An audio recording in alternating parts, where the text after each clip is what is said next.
Scooby-Doo Monstruos Sueltos es tan mala que fue incapaz de igualar la ganancia en taquilla de su antecesora, ganando solo $181 millones a comparación de los 275 que había obtenido su predecesora. Obviamente en lo que se refiere a crítica le fue bastante mal, pero eso ya era de esperarse, no creo que se tratara de alguna novedad.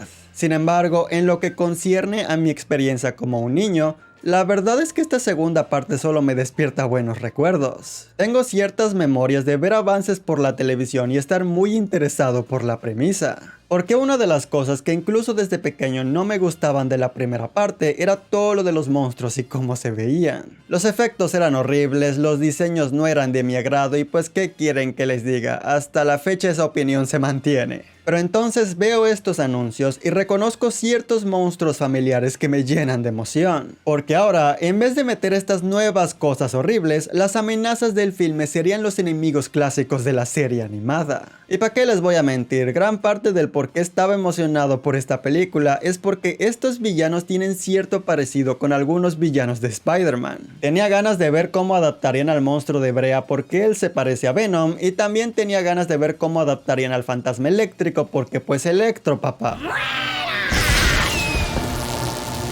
Así que fui a ver la película, me gustó mucho más que la primera, y con el pasar de los años esa es la opinión que se ha quedado en mi cabeza. Pero los tiempos han cambiado y quería ver si ese punto de vista seguía teniendo validez, además de cuestionar si la crítica profesional estaba en lo correcto sobre ella, o si simplemente habían sido exageradamente duros, porque seamos honestos, a veces la crítica era demasiado dura en aquel entonces. ¿Por qué nos atacas, Heather? Mira, yo los apoyo. Y pues, ¿qué creen? Después de haberla visto, tengo que decir que sí. Esta película técnicamente es superior a su antecesora, pero eso viene con unos cuantos asteriscos. La trama de esta secuela comienza en el poblado de Coolsville. Sep, Villa Cool en español. No creo que se mataran mucho con el nombre. ¡El pueblo de Coolsville es fantástico! El equipo de Misterio a la Orden llega para la inauguración de un museo que exhibirá los disfraces de todos los casos que han resuelto. Y todo parece ir de maravilla hasta que el lugar es atacado por un pterodáctilo de verdad que se lleva algunos de estos disfraces, y aparentemente fue enviado por esta persona enmascarada que amenaza al equipo de Misterio a la Orden. Este es el primer paso hacia el camino de su desaparición. Así que ahora, el equipo de Misterio a la Orden tendrá que resolver el misterio de quién es esta persona enmascarada, y sobre todo, cómo consiguió que un pterodáctilo de verdad atacara el lugar. Lo que nos lleva a la atracción principal de esta película, que es el elemento argumental sobre cómo esta persona enmascarada en realidad está utilizando estos disfraces para crear monstruos de verdad. Utilizando una sustancia llamada randomonium, y lo siento mucho, pero ya desde la base estamos tirando la lógica por la ventana. Pero ¿saben qué? Está bien, es fantasía. El tono de esta película es exageradamente caricaturesco, además de que hay un perro parlante y absolutamente nadie lo cuestiona. Te lo dejo pasar. El análisis de la piel del pterodáctilo indica que contiene randamonium y el libro dice que es algo esencial en la creación de monstruos. ¿Cómo va a ser? El problema con la forma en que el filme trata su premisa no es tanto el que no tenga sentido, que pues también es el caso, sino más bien el hecho de que la película hace trampa para que el espectador no descubra el misterio. Scooby-Doo, ¿a qué conclusión llegaste? Creo que la mayoría ya está familiarizado con la estructura de un misterio, pero en caso de que no lo estén, en este tipo de historias normalmente tendrás un misterio, tendrás sospechosos y entre ellos habrá un red herring. Este es un término que se utiliza para describir cuando se hace énfasis en algo o en alguien que capture tu atención para que no descubras lo que en realidad está pasando. Por ejemplo, en la primera película de Harry Potter, todos los personajes sospechan que Snape es el malo porque él es el red herring, distrayendo tu atención para que no te des cuenta de que el malo en realidad es el profesor que se veía completamente inofensivo. Y ya que vuelves a ver el filme en repetidas ocasiones, es divertido notar cómo las pistas estaban justo enfrente de tus ojos, pero te dejaste llevar por la ilusión de la película. Snape intentó asesinarme. No, amigo. Yo intenté hacerlo. En el caso de Scooby-Doo Monstruos Sueltos, el filme en total nos presenta a 4 sospechosos. El primero de ellos es un sujeto llamado Jonathan Jacobo, que solía ser un ladrón que se ponía traje de pterodáctilo, estaba obsesionado con crear monstruos de verdad y supuestamente falleció luego de intentar huir de prisión. Lo que entonces nos deja con Jeremias Wickles, el sujeto que solía ser el fantasma del Caballero Negro y que por pura coincidencia resulta que fue compañero de celdas de Jacobo. El equipo acaba yendo a su mansión, encuentran un par de pistas y al traje de Caballero Negro en forma de monstruo, por lo que parece un poco obvio que él es el responsable. Pero más adelante lo encuentran yendo a una mina donde se encuentra el Randomonium y lo único que descubren es que el sujeto en realidad solo quiere armar un parque de atracciones. Ellos cuestionan por la evidencia que encontraron. Jeremías dice que no sabe de qué están hablando y que odiaba a Jacobo, y repentinamente todos escuchan una explosión y ellos simplemente se van sin intentarle sacar más información a este sujeto. Pero no importa, porque él en realidad no tiene nada que ver con esta persona enmascarada y tampoco es el Red Herring, ya que ese puesto en realidad se lo lleva a este otro personaje llamado Patrick Weasley, que curiosamente resulta ser pelirrojo. Daphne, él es Patrick Weasley. Se supone que él es el encargado de este museo y parece estar muy interesado en los disfraces de estos criminales. Tanto así que hasta lo ves reaccionando de forma violenta al descubrir que al día siguiente todos los trajes que quedaban en el museo volvieron a ser robados por esta persona. Perdona, debo irme. Te acompaño. ¡No! Más adelante tendrás esta otra escena con el tipo gritándole a este sujeto intentando encontrar el paradero de estos disfraces. Quiero que le preguntes a todos tus sucios amigos que saben acerca de los disfraces robados. Y a partir de ese punto es bastante obvio que él tampoco es el responsable, porque si él fuera el enmascarado no estaría buscando dónde acabaron los disfraces. Pero aún así, la película intentará pretender que él es alguien en quien debe sospechar, incluso aunque ya quedó claro que no es así. Vimos a Patrick en el barrio de los delincuentes y cambiaba de personalidad de un segundo a otro. Así que eso nos deja con el cuarto sospechoso, que es esta reportera que al principio parece amable, pero luego verás cómo ella distorsiona las palabras de Fred para hacerlo quedar mal con la gente. En Coolsville solucionan sus problemas solos. Yo no dije eso. Más adelante, Daphne empieza a sospechar de ella, pero por pura coincidencia, la persona enmascarada aparece, eliminando todas las sospechas en su contra. Lo que entonces nos deja con dos opciones. El viejito, que obviamente no es el enmascarado porque sería demasiado obvio, o el güey loquillo, que tampoco es el malo porque también está buscando en los disfraces. Y es chistoso porque técnicamente yo ya sabía cuál era el giro de la película. Y me pareció increíblemente decepcionante ver lo pésimamente construida que es esta revelación. Porque pues al final la persona enmascarada sí resulta ser la reportera, y la persona que salió en su lugar para que no sospecharan de ella era su camarógrafo, que si acaso apareció como 10 segundos ahí bien en el fondo durante el resto de la película, y aparentemente escuchó cuando Daphne empezó a culparla por estos robos, se puso el traje y se teletransportó a la cima de este edificio en cosa de 10 segundos. Pero eso no es todo, porque la reportera en realidad resulta ser el dichoso Jonathan Jacobo, y no mames película, esto es trampa. ¿Siempre fuiste hombre? Pues claro, te mentí. ¡Me besaste! Una cosa es intentar distraer tu atención y otra muy diferente, destrozar la lógica para que nadie se dé cuenta de que esta chica en realidad es este güey. Porque lo genial de un misterio es que ya que sabes la respuesta, puedes volver a ver la película y darte cuenta de todas las pistas que estaban ahí. Pero en el caso de este filme, realmente no hay alguna pista que descubrir. El tipo este sonríe como 2 segundos en una toma, y en esta escena es él quien está con el disfraz. Eso es todo. Te lo agradezco. Se me fue la nota. Cuando llegas al momento donde desenmascaran a este güey, la supuesta evidencia con la que Vilma afirma que descubrió que se trataba de Jacobo es una chingada foto que descubrió por un segundo, un par de minutos antes del clímax de la película, en un altar hacia este güey que estaba en esta mina, cuya existencia tampoco tiene mucho sentido que digamos, porque en sí se supone que el plan de Jacobo era implantar evidencia para que el equipo pensara que Jeremías era el responsable, lo que significa que Jacobo entró a su mansión, dejó al Caballero Negro, un libro de instrucciones para hacer monstruos. Luego fue esta mina que también le pertenece a este tipo y construyó todo un chingado laboratorio para transformar estos trajes en seres vivos. Con tanta maldita atención a detalle que hasta dejó instrucciones en otro idioma en la mera entrada de este lugar. La persona que entre a la cueva de los monstruos peligra. Y además de eso, tuvo el suficiente tiempo libre para construirse un altar hacia él mismo, dejando una foto suya que lo revela frente al museo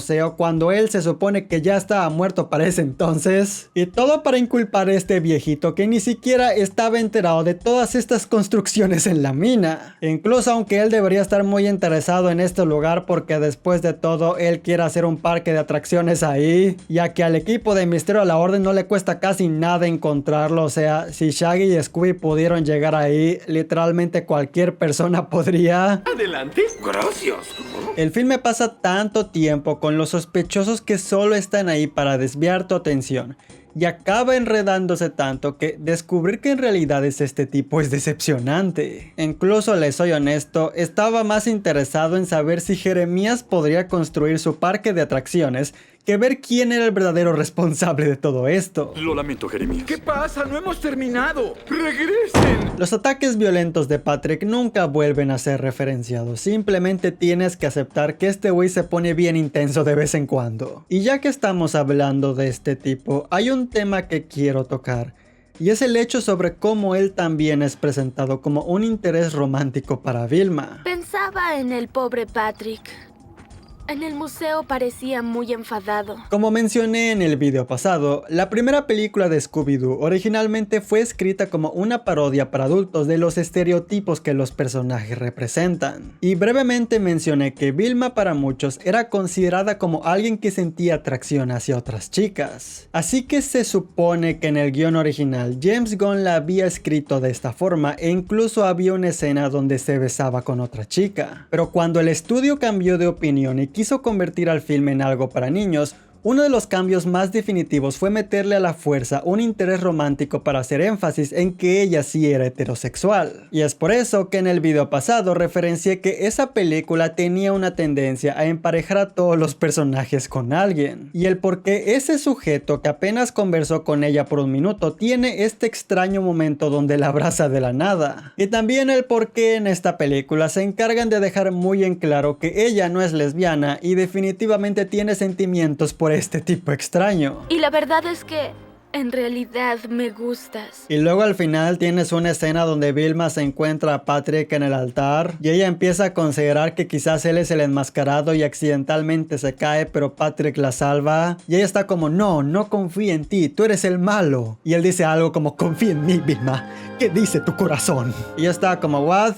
No mames, ni siquiera han tenido una cita formal como para que me salgan con un momento así, no me chinguen. ¿Qué dice tu corazón? Sus latidos no me dejan oírlo. Escúchalo bien. Confía en mí. Ya que estamos hablando de temas románticos, también siento que la película no aprovecha casi para nada el que Daphne y Fred se supone que ya están en una relación. Durante toda la película solo se hablan como si siguieran siendo amigos y solo se besan hasta el final y es como mijos. Los dos eran pareja, hubiera sido increíble explorar este ángulo entre los dos, ¿por qué lo están ignorando tanto? La química entre ellos sale natural, ¿no creen que es un desperdicio de potencial? Fracasé. Yo no pienso que hayas fracasado. Solo eres humano. Y esa es exactamente a la escena que quería llegar, porque remarca otro de los grandes problemas que tiene la película. Y es que Raya Gosnell es pésimo presentando las escenas cómicas. ¿Tiene algún comentario que hacer?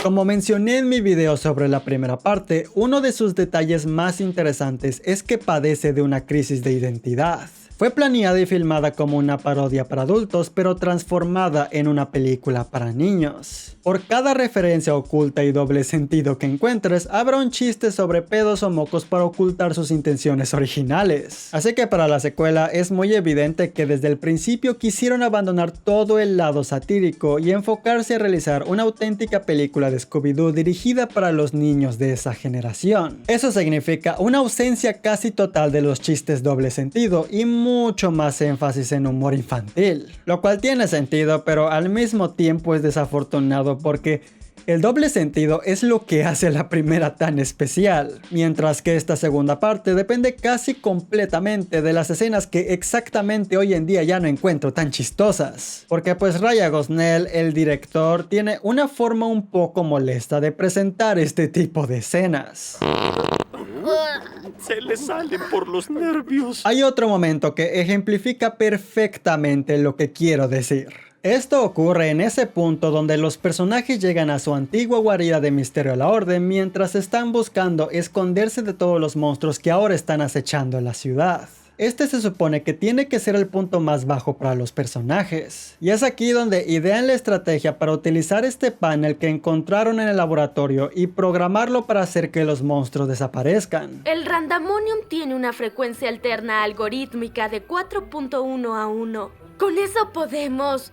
Bueno, podríamos tal invertir vez... la corriente y así revertiríamos el proceso de crear monstruos. Sí. No tengo idea de cómo fue que Fred siquiera entendió lo que Bill me intentó decir, pero bueno, digamos que es desarrollo de personaje. Lo importante es que en este momento tienes un flashback musicalizado por You Get What You Give The New Radicals, mientras los personajes recuerdan cuando eran jóvenes y las cosas eran más sencillas. Y la verdad es que es una escena bastante adorable que estaba logrando evocar emociones de mi parte. Pero entonces, en esa misma escena, Scooby-Doo choca contra un árbol y pues normalmente un director pondría los efectos de sonido naturales que van con algo como eso. Pero Ryan Gosnell no funciona así porque lo que él hace es que en una capa hay una canción que están reproduciendo.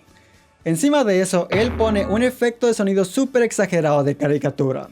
Y encima de esas dos capas, él decide poner otro track musical orquestado como para indicarte que esta es una escena donde te tienes que reír.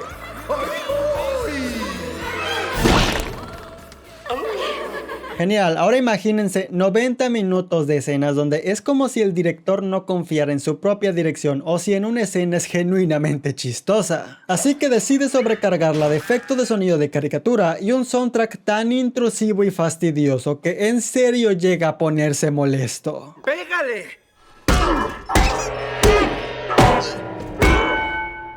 ¡Qué obediente! A diferencia de la primera película, el tono es mucho más consistente porque ahora toda la gente involucrada ya sabía qué es lo que haría el estudio feliz. Lo cual es objetivamente mejor, pero al mismo tiempo nos deja solo con el estilo de comedia barato que disfrutaba cuando era niño y con muy poco del humor doble sentido ingenioso que hace la primera tan fascinante. Somos como una grande y deliciosa banana split. Fred, tú eres la banana. Adicionalmente, los efectos no han envejecido muy bien. Los monstruos que están hechos con efectos prácticos están muy bien y hasta el fantasma eléctrico luce aceptable considerando que esto fue hecho en el 2004. Pero todos los demás que están hechos con CGI se ven bien falsos. Pero por el momento pongamos toda esta negatividad de lado porque ahora quiero hablar sobre las cosas que considero legítimamente buenas sobre esta película. Por ejemplo, como esto no fue escrito como una parodia para adultos, los arcos de los personajes son mucho más claros y consistentes con la serie original. En mi video de la primera película mencioné cómo se me hacía raro que Daphne fuera retratada como una damisela en peligro cuando ese no era su estereotipo en la serie original. Mientras que en este filme remarcan exactamente lo que yo dije en ese video y lo convierten en el arco de Daphne. Daphne está cansada de ser la damisela en peligro, incluso aunque al menos en la serie nunca pensé que lo fuera. Es más el hecho de que ella solo estaba ahí de adorno como la más atractiva, pero bueno. Vilma es el cerebro, Fred el líder y tú solo eres la cara bonita. Nunca me lo imaginé, pero siempre lo deseé. Fred tiene este arco donde no se siente lo suficientemente capaz y fuerte de sostener al equipo. Shaggy y Scooby tienen un arco donde ya no quieren ser los que siempre tienen que ser salvados y quieren convertirse en héroes porque si el asunto de ser una damisela en peligro sí aplica para ellos y no tanto para Daphne. Y también tiene mucho más sentido para mí que ese conflicto forzado de Shaggy y Scooby peleando nomás por la Mary Jane que ni siquiera sale en esta película. Si acaso el único arco que no me gusta es el de Vilma y toda esa cosa disque romántica. Es decir, es adorable ver al personaje sintiéndose indefensa ante la posibilidad de salir con alguien, pero incluso sin el contexto del por qué esta subtrama existe, Toda su relación con este tipo se siente muy apresurada y poco explorada. Pero lo fascinante para mí es cómo toda la película gira alrededor de la temática de intentar pretender ser alguien más, como una metáfora de obviamente desenmascararse. Vilma quiere lucir más atractiva para llamar la atención de este sujeto cuando él ya la apreciaba exactamente como era. Daphne es criticada solo por ser la cara bonita del equipo, pero ella sabe que ella es mucho más que solo eso y que tampoco debe avergonzarse por su lado femenino. Fred siempre intenta ocultar sus emociones para demostrar que él es el alfa, el pilar del equipo y alimentar su ego masculino, cuando también tiene que aceptar que él es un simple humano. Esa pose de macho es falsa. Te da miedo mostrar lo que sientes. Y finalmente, Shaggy y Scooby durante toda la película intentan ser como los demás del equipo porque se sienten inútiles. Pero al final descubren que es su personalidad y el hecho de que nunca están avergonzados de quién son lo que el equipo más admira sobre ellos y lo que los mantiene unidos. Y pues me agrada que la película decidiera explorar exactamente por qué la dinámica de este equipo funciona tan bien y muchos pueden identificarse con Misterio a la Orden. No diré que la presentación es perfecta, pero me agrada que hayan tocado la idea. Por cierto, no sé si ya lo habrán notado, pero este sucede ser exactamente el mismo arco que tocan en la película de Scoob, la animada de 2020. Por fin descubrí lo que son ustedes. Son el corazón de Misterios S.A. Creo que siempre han sido héroes. Solo que no lo sabían. Sí, Vilma, tú dices eso muy tranquila porque ni siquiera sabes que Shaggy fue el responsable de liberar a muchos de estos monstruos por apretar botones a lo pendejo, pero está bien. ¡Fue él! ¡Mal amigo! Incluso el personaje de Jeremías tiene una línea bastante chida sobre cómo no se enorgullece para nada de ser reconocido como un villano. Y si parece lo contrario, es solo para que la gente no descubra su lado vulnerable. No quieran ser unos criminales, no es correcto. Queremos que la gente crea que somos malos. Tal vez porque sabemos que no podemos aceptarnos como somos. Obviamente, creo que todo esto es gracias al libreto de James Gunn porque el filme en general está repleto de muy buenas ideas. Que las amenazas sean los monstruos clásicos es genial. Que tengamos una secuencia en la mansión que siempre salía en los créditos iniciales. Que haya una secuencia en un bar al que van todos los villanos de Scooby. La idea sobre cómo los medios de comunicación pueden alterar tus palabras. La primera pelea con el caballero me encanta. Al igual que esta persecución en automóvil donde Scooby es quien tiene que manejar. Hay varios chistes por aquí y por allá que consiguen sobrevivir a la pésima dirección de Raya Gosnell. La parte donde Shaggy y Scooby toman pociones, esa arte Shaggy mamado es algo que se ha quedado inmortalizado para toda la eternidad. ¿Qué tal mis pectorales, amigo?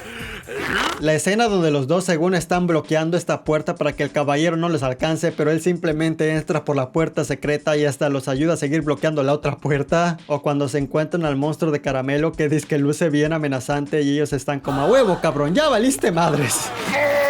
¡No saldrán calles! O cuando Shaggy saluda a su grupo de fans y es obvio que todos son marihuanos. O también cuando Scooby pretende que tiene rabia y es como si ni siquiera supiera cómo la rabia funciona para empezar. ¡Ay, me siento rabioso! En lo que concierne a humor involuntario, me mata de risa la escena en la que Daphne dice que quiere pelear con el fantasma eléctrico, pero es como, mija, es un fantasma hecho de electricidad. ¿Qué chingados esperas hacerle con una patada?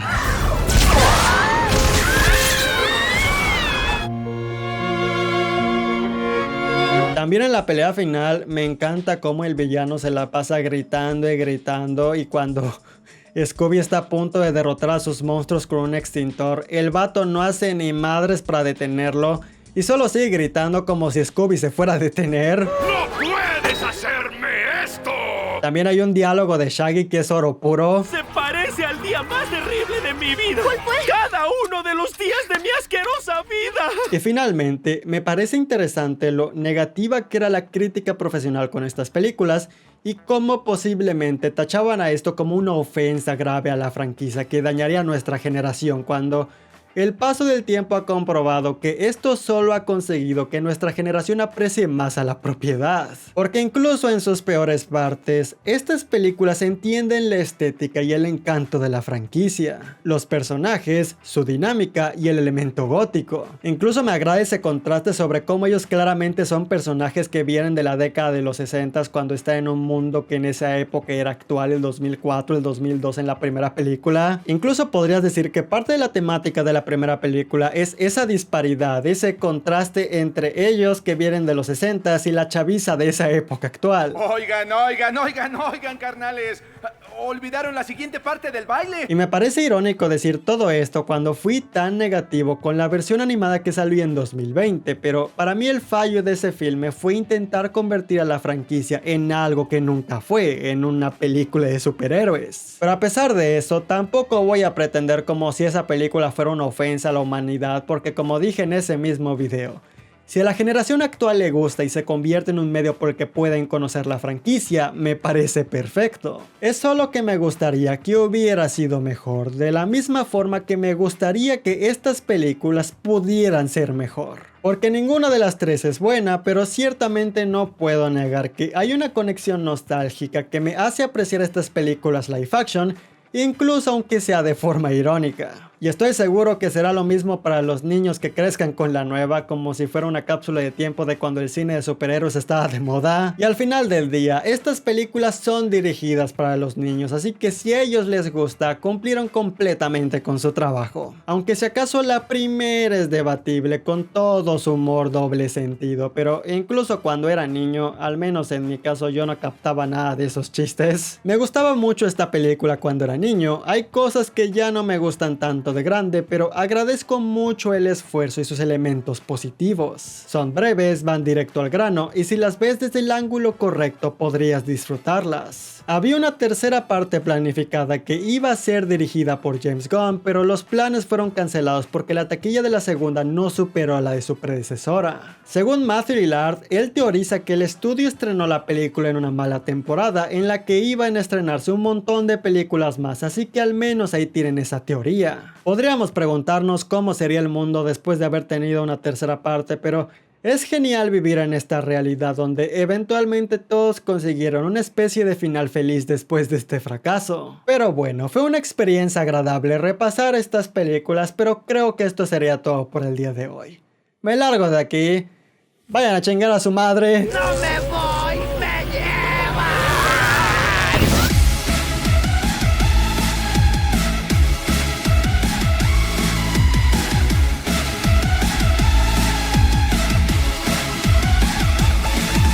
La única forma realista de ejecutar la revelación de que esta chica resultó ser siempre este güey es si la chica lo hiciera como una de las chicas de ¿Dónde están las rubias? O sea, de los tipos disfrazados. Sí, Scooby-Doo, tú también te la comes. Aprovecho este espacio postcréditos para comentar que sorprendentemente esta película tiene una escena postcréditos que no me esperaba para nada. Y la descubrí nada más por curiosidad porque luego hay películas que resulta que sí tenían una escena postcréditos y yo no lo sabía. Y en este caso así fue. Y la escena en este caso consiste en que Scooby sale y te muestra un Game Boy SP y te dice: hey, este es el código para el videojuego oficial de la película. Y es como...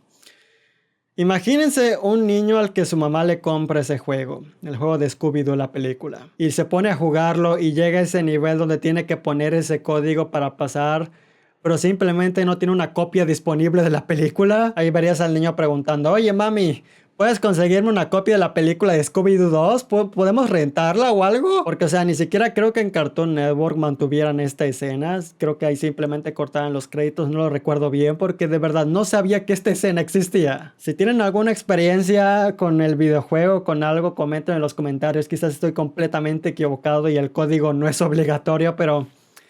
simplemente me pareció una idea chistosa. Mamá, consígueme una copia de Scooby-Doo Monstruos Sueltos, que la necesito para este videojuego. ¡Que me siento rabioso! En fin, ahora sí sería todo. Me largo de aquí.